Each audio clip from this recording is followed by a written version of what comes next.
On a sunny day on the beach, a little girl sings her favorite song while playing in the sand. A woman named Eileen seems to be there with her, but their moments of peace and happiness keep getting intercrossed with violent images of soldiers shooting their weapons and Eileen screaming in pain. Suddenly, Eileen opens her eyes and realizes those images had been a dream. She finds herself sitting on a chair inside a room with no doors or windows, only pointy tiles covering the walls from beginning to end. Confusion immediately kicks in since she doesn't know what this place is or how she got here. To make matters worse, she barely has memories of her old life at all. An AI voice known as the administrator speaks to her through a speaker, giving her the first task. She must move the pencil within the allotted time. That's when Eileen notices a table with a pencil on top of it, and since her questions are ignored, she leaves the chair and painfully drags her body through the floor until she can reach the pencil and throw it away. As soon as the administrator declares the task has been completed, Eileen tries to ask again, but a buzzer rings and she passes out. After dreaming about the beach again, Eileen is woken up by the administrator, who asks her to move the pencil once more. However, this time Eileen has been chained to the chair, and her wrists are tied together. This makes her feel helpless and gets her to panic, so to make her cooperate, the administrator explains that if she doesn't complete the task, her daughter will die. That comment triggers a series of memories on the beach and Eileen finally remembers that the little girl is her daughter and her name is Eve. Getting more desperate by the second, Eileen demands to know what's happening with her daughter, but since the administrator ignores her, she has no choice but to complete the task. Untying her hands proves to be impossible even by using her mouth, but thankfully she quickly comes up with an idea. She takes off her shoes and ties them together to throw them at the pencil, managing to push it off the table. Once again, the buzzer rings as soon as she's done and Eileen gets knocked out again. This time, she can see the dream properly, and she finds herself resting on a beach while Eve plays with the sand as she sings. She claims the sand is singing too and invites her mother to join her, so Eileen sings along as she lays down on the ground, falling asleep inside the dream. When she wakes up the next time, she's sleeping on the floor, matching her dream. Obviously her limbs are free now, and a plate with a weird goo waits for her at the table. There's also a killing headache clawing at her head. Since there's no task this time, she uses her free time to inspect the room, but she doesn't find even a slight gap in the walls. The chair is bolted to the floor too, so she can't use it to break anything either. Finally, there's the food at the table, which Eileen is wary of at first.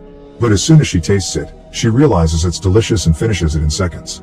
With the plate out of the way, she can now see her is too much to deal with and Eileen moves back to the chair into a fetal position. But as she touches her hair, things get worse. There's a own reflection on the tray, getting upset at the fact she isn't looking exactly healthy. The distress scar on her head that she doesn't know where it comes from. In fact, it feels like a surgery scar, which throws her into a full breakdown. They're doing something to her and she wants to get out, but her pleas are ignored as usual. Eileen falls asleep crying and visions of Eve on the beach haunt her dreams again before the administrator wakes her up. Furious, she curses the voice and demands proof of Eve being alive, otherwise she won't play along anymore.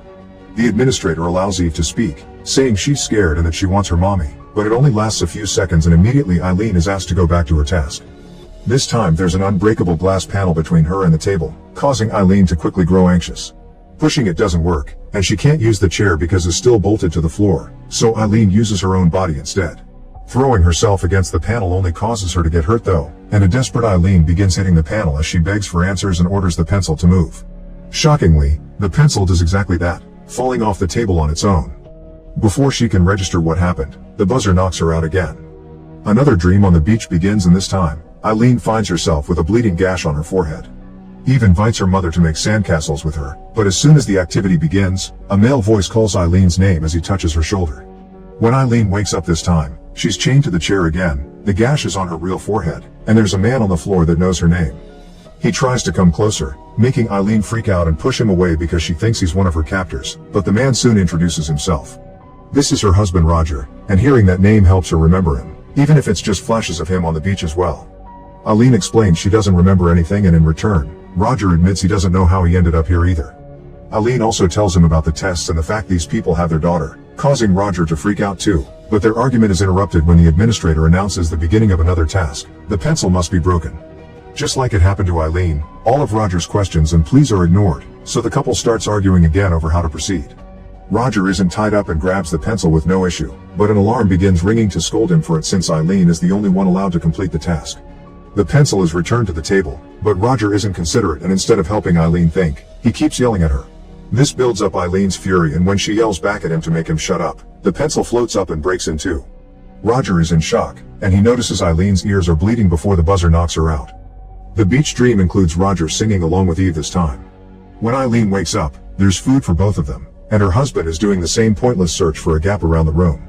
After pointing out he's wasting his time, Eileen expresses her wish to play along with the tests for the sake of Eve's safety, but Roger doesn't think they can trust these people to keep their promise. He also brings up the subject of Eileen obviously having powers, which she refuses to believe. She's still in denial and thinks it's all a trick.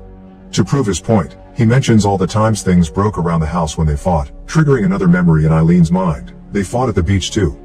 Eileen realizes fighting has always been part of their relationship, causing Roger to calm down a little and be more supportive to avoid more arguments. After having some water, she lies down on the floor to try to sleep, ignoring Roger's pleas to eat something or discuss the subject of Eve. The beach dream finds her laying on the ground too, making Eve wonder why her mother looks so tired and why she keeps going away. Eileen swears she doesn't want to leave before joining Eve's game, but as soon as the girl asks about her daddy, she disappears and leaves Eileen alone, yelling her daughter's name. The yelling continues when she wakes up chained to the chair, but Roger quickly helps her calm down. Eileen's having another killing headache, and when Roger checks, he confirms something is under her skin on the spot with the scar. Before they can discuss the implications though, another task is announced. A ball must be put inside a bucket. Tired of all this experimenting, Eileen yells again to complain, but Roger reminds her of Eve and encourages her to use her powers. Eileen still thinks it's stupid, but even if she did have powers, she can't exactly control them. In order to practice, Roger comes up with an idea. She should use her powers on the screws that keep the table bolted to the floor. Thanks to his guidance and lots of concentration, Eileen manages to gain control of her powers and take out the screws one by one, allowing Roger to push the table closer. Putting the ball in the bucket is incredibly easy now, even if it does make her ears bleed again. Sometime later, Roger apologizes for behaving so controlling and only thinking about himself, blaming it on the stress of the situation. Once Eileen accepts the apology, Roger makes some jokes about the food goo that has appeared on the table again, and it reminds Eileen that he used a joke like that with Eve too. This brings back another memory of the beach. It turns out they took Eve there for her birthday because she loved the beach, yet Roger spent most of the time sleeping instead of playing with his daughter. Trying to avoid another argument, Eileen doesn't mention this last fact, and Roger comes to the conclusion that whatever they put in her head must be blocking it all out. From then on, the couple drops all complaints and follows the tasks to avoid trouble. Each task grows in difficulty, from turning a page to building a whole sandcastle, but Eileen passes them all thanks to lots of practice, concentration, and Roger's support. Her ears bleed every time yet she doesn't get sick, and both of them are kept active through the food goo that appears in the room every now and then. Things become really tense again when the next task involves putting together a gun. Roger guides her by reading the instruction manual the pieces came with, but he's nervous about the meaning behind such an object and can't stop rambling in such an annoying way that makes it hard for Eileen to focus. After she asks for peace, Roger sticks to the instructions, but when he corrects her for the 10th time, Eileen snaps and calls him a control freak. This triggers another argument that makes Eileen remember they argued badly on the beach too and causes Roger to blame her for his alcoholism.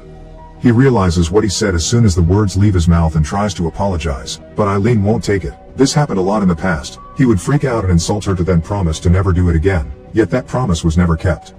Finally snapping with anger, Eileen finishes putting the gun together and shoots it, only managing to stop the bullet right before it hits her husband because he desperately reminds her they need to save Eve. As usual, the buzzer rings and Eileen passes out to visit the beach dream. Eve is halfway done with her sandcastle yet she thinks they'll never finish without her daddy's help, and when Roger does come closer he ends up destroying her progress. He claims it was an accident, but judging his expression, Eileen can't bring herself to believe him. When she wakes up again, Eileen doesn't speak or move. She stays on her chair while staring into space. It isn't until Roger touches her that she reacts and admits she's cold. Thus Roger gives her his jacket and finally convinces her to eat something. To improve her mood a little, Roger tries to plan all the fun things they'll do with Eve once they reunite, prompting Eileen to ask for stories about their relationship since she can't force her memories to come back. Eileen had been studying to be a physics teacher and Roger had been a singer in a rock band, but he quit and got a real job when Eve was born. Hearing these anecdotes makes Eileen laugh after a long time of not doing so, and both of them apologize for all the arguments they've been having. When Eileen grabs the water to have a sip, she heats it up by just thinking she wanted something warm, showing she still has a lot to learn about her powers. Then she rests her head on Roger's lap and before falling asleep, she apologizes for something, but she isn't sure what for. Her family isn't in the beach dream this time, but there's something weird buried in the sand. As Eileen starts digging, she finds Roger's ring finger and Eve's sandal, but before she can understand what's happening, she falls back as the sand begins burying her too. It's at that moment that she wakes up and finds the terrifying next task. She must save Roger, who has been locked inside a booth that is slowly being filled with sand. Using her powers should make this easy, but Eileen can't manage to concentrate between her panic and the fact strange images from the beach keep flashing in her mind. She can't tell what they are, but they feel disturbing. Hitting the glass with their fists does nothing, and using the chair that Eileen unscrews with her powers doesn't do anything either, so she can only apologize in tears as she watches her husband meet his end under the sand. Eileen isn't even allowed to grieve or have a breakdown because soon the administrator begins repeating the message of failure over and over, driving Eileen crazy and making her break the speaker. As more memories of the beach flash in her mind and show her screaming there too, a door finally opens in the room and a group of soldiers comes inside to take her away. After everything that happened though, there's no more cooperation from Eileen. She has finally snapped and is ready to find her daughter no matter what it takes. Using her powers, Eileen kills all the soldiers, alternating between quick deaths and slowly making them suffer. When she leaves the room, she finds a sign indicating there have been 298 tests and the last one is still considered to be in progress. The scientists that supposedly had been behind the computers are gone, but more soldiers keep coming, this time shooting at her without hesitation. Their bullets are useless though. Eileen's control of her powers is now perfect and stops every shot before killing every soldier while showing no mercy at all. Afterward, she uses a soldier's eye to activate the elevator, which takes her to the floor with test 297, considered complete. This place is absolutely empty, so Eileen takes the elevator again to reach the floor with test 296, which was also complete. Here, she also finds 3 weird blue doors and most surprisingly, Roger is there too, crouching on the floor while mumbling "They're all like me" in a state of shock. When Eileen asks him what he means, Roger points at the door called spares, where Eileen is also disturbed by the contents. Inside dozens of body bags there are Roger clones ready to use for the next experiment. The Roger outside goes away while Eileen checks the supplies and materials doors, which are filled with all the props they've been using in the tasks. At that moment, more soldiers arrive, and Eileen uses her powers to make them kill each other. She also takes off their masks to reveal they're all clones wearing the same face, a fact the soldiers themselves weren't aware of. Next, Eileen crosses the elevator doors again, but this time she enters an empty room that stays with only one light turning on right above Eileen. This light comes from the administrator, who informs her that the test cycle has concluded. If she's been successful, Eileen thinks she should get her daughter back, but the administrator quickly tells her that's not possible because Eve is gone. Since Eileen refuses to believe it, the administrator disables the memory blocker and Eileen finally learns what happened that day on the beach. Eve played all day with her mother, but Roger stayed back napping, and when they were about to leave, Eileen discovered his bottle had alcohol in it. This triggered an argument that ended with Roger slapping Eileen, which in return triggered her powers. Eileen had been so out of control in her scream that without meaning to she ended up killing both her husband and her administrator wants to send Eileen to reconditioning to wipe her mind again. Realizing her memories and dreams are the only thing keeping Eve somehow alive, daughter in one go. The voice Eileen had heard in the room had been a recreation made by a computer, and now Eileen refuses to enter reconditioning and offers a deal. She wants to go through testing again. Since the facility's only functions are testing and reconditioning, the administrator accepts and Eileen falls asleep as she sees herself on the beach with Eve, singing along to her favorite song. Moments later, she wakes up in the test room again, not remembering a single thing and back on the first task, to move a pencil. Make sure to subscribe and turn on notifications so you can watch more videos like this. Thanks for watching.